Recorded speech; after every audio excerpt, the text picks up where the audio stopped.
Consistency is the silent driver behind every meaningful achievement. It's what transforms average effort into extraordinary results. It's not in a single moment, but over time, and yet, staying consistent is often one of the hardest things to do.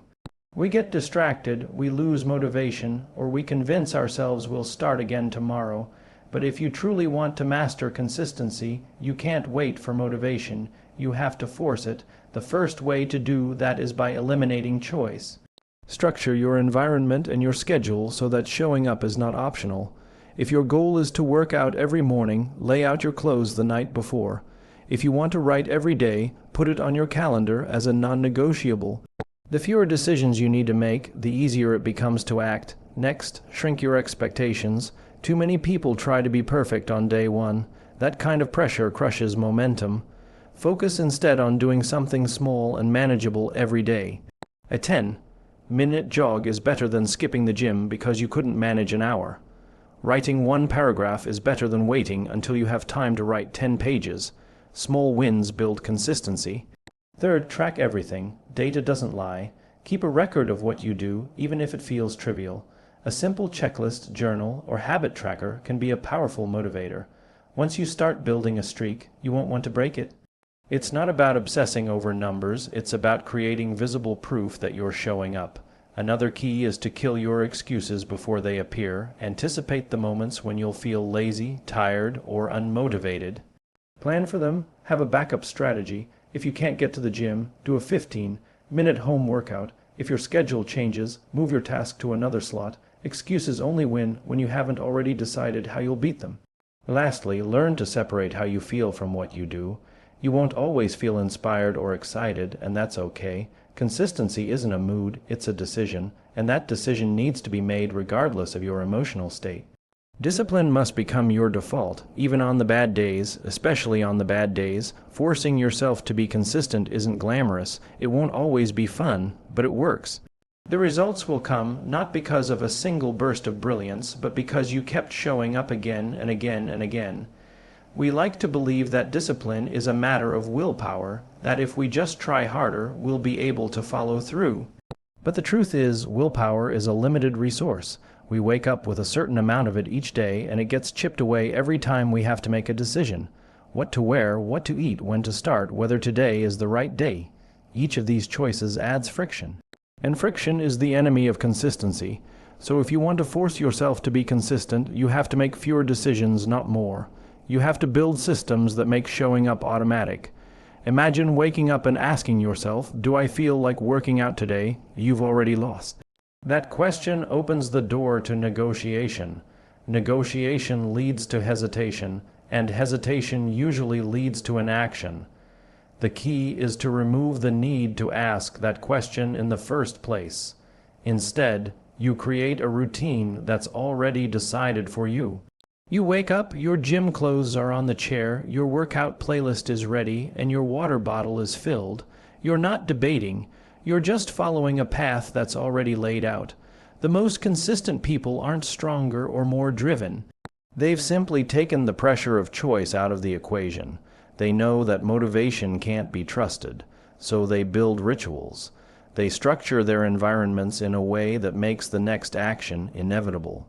If they want to read more, the book is already on the nightstand. And if they want to eat better, junk food never makes it into the house. They don't have to wrestle with decisions because those decisions were made in advance. By the person they were when they were thinking clearly, not the person they are when they're tired or stressed. This is how consistency becomes sustainable, not by trying harder in the moment, but by designing your day so that effort flows naturally. You're not relying on bursts of energy, you're relying on a process that reduces resistance. That's how you move forward day after day, not because you have superhuman discipline, but because you've removed the moments where discipline can fail. And that's the difference between people who hope they'll stay consistent and those who do. One of the biggest traps people fall into when trying to be consistent is setting the bar too high, too soon. There's this belief that if you're not going all in, you're not doing it right, so you tell yourself you're going to wake up at 5 a.m., run 5 miles, journal for 30 minutes, eat clean, and meditate, all before breakfast. And for a day or two, maybe you manage to hold it together. but eventually the weight of those expectations becomes too heavy. You miss a day, then two. Before you know it, you're back at zero, telling yourself you're just not disciplined enough. But it's not discipline you lack, it's strategy. The problem isn't that you can't be consistent. The problem is you're trying to be perfect. But consistency doesn't come from perfection. It comes from repetition. It comes from doing the thing, even if it's small, even if it's imperfect, even if it's not what you originally planned. Small actions done daily are infinitely more powerful than big actions done occasionally. When you lower the bar, you remove the pressure. And when the pressure is gone, you actually show up. It's about understanding that momentum matters more than intensity. If your goal is to write a book, you don't need to write 10 pages a day. You need to write something. One paragraph, one sentence, one idea. It's not about how much you do today. It's about making sure you're still doing it a week from now, a month from now. And that kind of consistency only happens when the task feels manageable. We grow through movement, not through standing still and waiting for the perfect time or perfect performance. Shrinking the task doesn't mean you're lowering your standards. It means you're building a foundation. Because once consistency becomes part of your identity, once you've proven to yourself that you're the kind of person who shows up, you can always build up.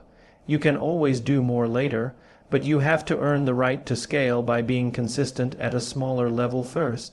Progress doesn't come from grand gestures. It comes from humble steps taken over and over. The key is to make those steps so small that they feel too easy to skip. Because once you remove the excuse to skip, you remove the habit of quitting. And that's how consistency begins to win.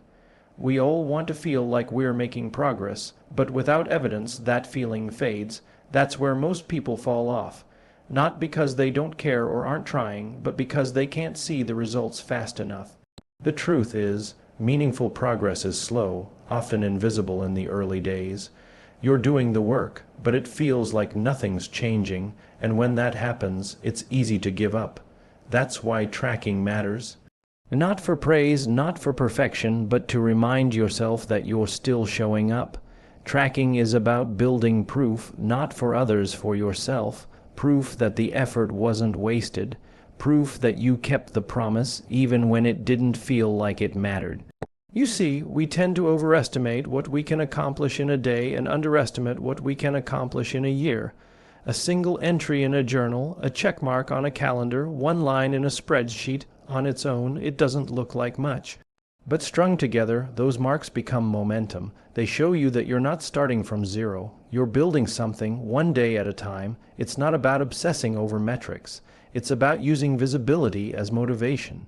When you can see your progress, it becomes harder to walk away from it. You won't want to break a streak you've been maintaining for 20 days. You won't want to miss a habit that's been slowly shaping your identity.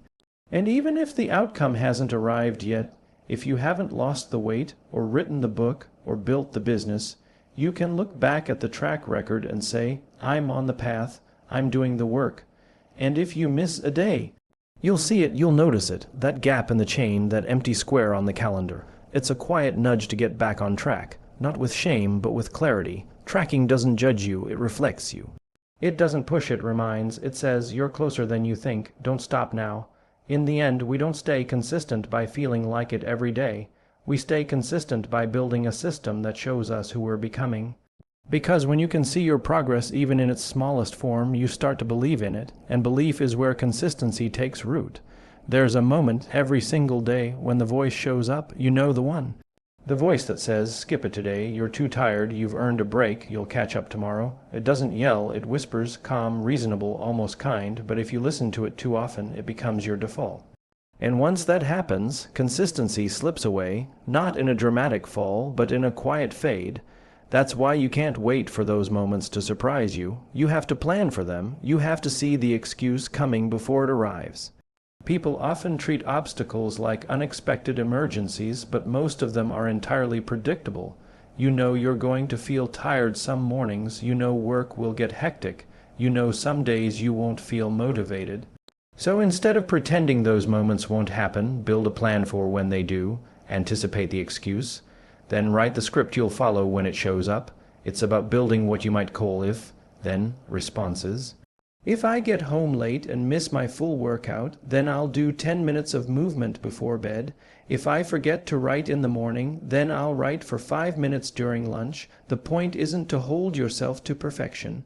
The point is to never let the excuse become the reason you stop. This is where most people go wrong. They assume discipline means powering through at full speed every single day, but real discipline is more flexible than that. It bends without breaking. It says, maybe today looks different, but I'm still going to show up in some form.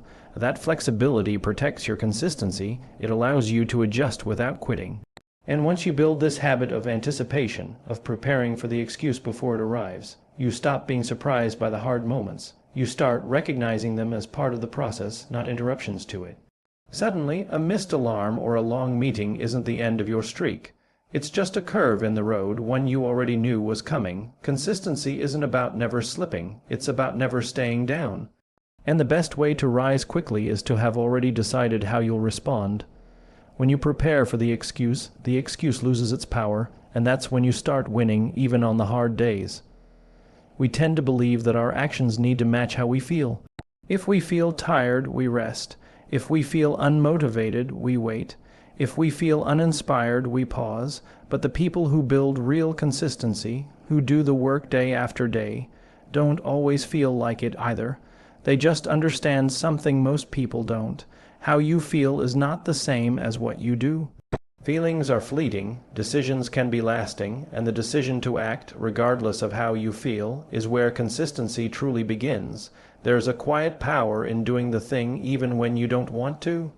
Not because you're forcing yourself in a rigid way, but because you've made a promise to yourself, and you've decided that keeping it matters more than your mood in the moment.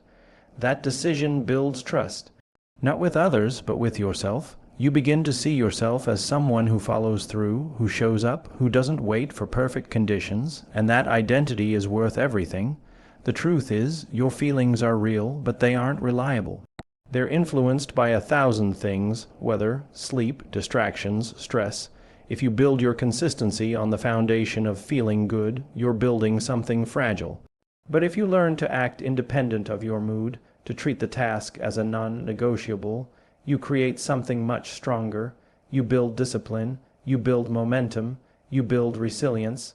Think of it this way: some days you'll be inspired, focused, energized. Use those days to your advantage, but the days that really count, the ones that move you forward, are the days when everything in you wants to skip, and you do it anyway. It may not be your best work, it may not feel satisfying, but you're maintaining the chain, you're reinforcing the behavior, and over time that matters more than how any single day felt. You don't need to wait to feel ready, you just need to start, and if today's effort feels dull or mechanical, that's okay. Action taken without motivation is still action. It still counts. In fact, it often counts more, because it means you're leading with commitment, not emotion. That's how you build consistency, not by always feeling good, but by deciding that showing up matters no matter what mood walks into the room with you. Consistency isn't something you stumble into. It's something you build, piece by piece, choice by choice. It's not glamorous, and it rarely feels heroic in the moment. But it's in those small, repeated decisions, showing up when it's inconvenient, doing the bare minimum when perfection isn't possible, sticking to the path even when the outcome isn't visible, that real progress is made. You don't need more motivation. You need less negotiation. You need fewer reasons to stop and more habits that make starting automatic. Because once you eliminate the daily debate, lower the pressure, track the effort, outsmart your excuses, and act without waiting to feel ready, you start to realize something powerful. Consistency isn't about being extraordinary. It's about doing ordinary things relentlessly, and that's how you win, not all at once, but every single day.